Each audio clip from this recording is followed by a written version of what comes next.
Hi everyone. So this video is about gratitude and things to be grateful for in your life no matter what. And this is something that's really helped me just with my well-being and everything. Because I used to be someone that severely was depressed a few years ago. And right now I am actually quite happy. And if you would have told me that a few years ago, I would have told you to fuck off and then kept listening to my 9 Inch Nails. Oh, that's a tip actually. If you're depressed, don't listen to 9 Inch Nails. It won't do you any good. But yeah, this is something I've been doing a lot of lately, just practicing gratitude for every single thing I'm doing during the day that, I don't know, just wouldn't be available to most people living on the planet right now and every generation before us. It's been a real eye-opener for me, and I feel like it will be for you as well. Now, this is something you can just forget because it's normal now. Food isn't scarce. People aren't starving to death especially in the Western world. So you just forget how much of a big deal this was to many people's lives, to every generation before ours, pretty much, and how much we take it for granted. I mean, every day, 21,000 children will die, and adults, from starvation in the world right now. This day, 21,000 people will die from starvation. If you're like me, you've never had to worry a day in your life about surviving and worrying about food, worrying if you're going to be able to fill your tummy the next time you're hungry. So I feel like that's such a big deal. We get so carried away with things like social media and people shoving it in your face, like, look what I have, you don't have it. And you really forget that the core principles of many people's lives living before ours was just to eat. It was only within the last 70 years that people had to resort to cannibalism during World War II to survive. And to me that's so crazy that even within the last 70 years there's been issues with food. And it just makes me feel so grateful that I'm part of a generation that's never had to worry about that, let alone even consider cannibalism as an option. I just want to read you something relating to that topic now. Many instances of cannibalism by necessity were recorded during World War II. For example, during the 872-day siege of Leningrad, reports of cannibalism began to appear in the winter of 1941 to 1942, after all birds, rats and pets were eaten by survivors. Leningrad police even formed a special division to combat cannibalism. See, and you can't judge these people, because if you were deprived of food for up to a week, honestly, 2 weeks, 3 weeks, you are going to start looking at anything as food. And this is something we have no experience with because we are eating a couple of meals a day without fail and never going a day without food. So you can't judge these people for cannibalism, but it's a point to make that it was only 70 years ago that people were resorting to cannibalism to survive. It just goes to show the insane circumstances people have had to live through, and that's only in the last 100 years.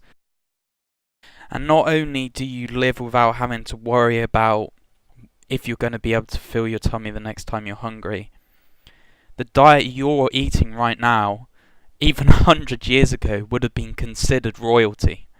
Think about it, the next time you sit down to a meal and you see all these different spices and different types of foods on your plate, a 100 years ago even, and every century before that, that would have been considered royalty. So every time I sit down to a dinner now, I feel like royalty because I have multiple options on my plate. For example, yesterday I had home-cooked chips but with black pepper, paprika and oregano on. Then on the other side of my plate I had 5 different vegetables: asparagus, broccoli, peas, and then I had beans as well. So I had all these different things on my plate, including the spices, that would have been a meal for royalty 100, 200 years ago and back from that. So basically what I'm trying to say is that as long as human civilization has been recorded, and I was reading an article yesterday of a Neanderthal DNA test which suggested that the skeleton was 128,000 years old to 187,000 years old. So going back that many years, we are the most privileged human beings that's ever been on the earth out of all those years. Next time you sit down for a meal, really look at what you're having and think back to all those generations of people that would have killed to have a meal, let alone what you're having on your plate right now.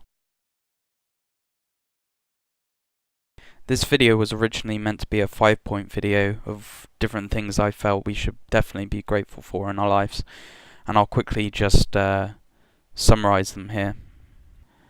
Two of the points that I was going to make in the other video was to do with baths and beds, and I was so shocked to realise that most homes in Britain, for example, weren't even built with bathrooms in them until the 1960s.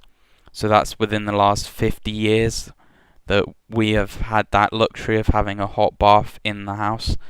And I think it just really puts things into perspective that only within the last 60 years could you run a hot bubble bath and just relax in it out of all the thousands and thousands of years. The fourth point I wanted to make in that video was something I'll quickly touch on here, and that was that we are the most privileged generation that's ever walked this earth.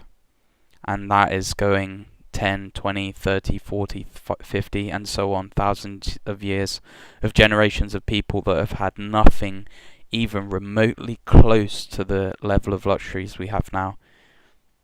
And I think it's very important that we acknowledge the dreadful times that so many generations before us have been through, just so we appreciate the things we have right now.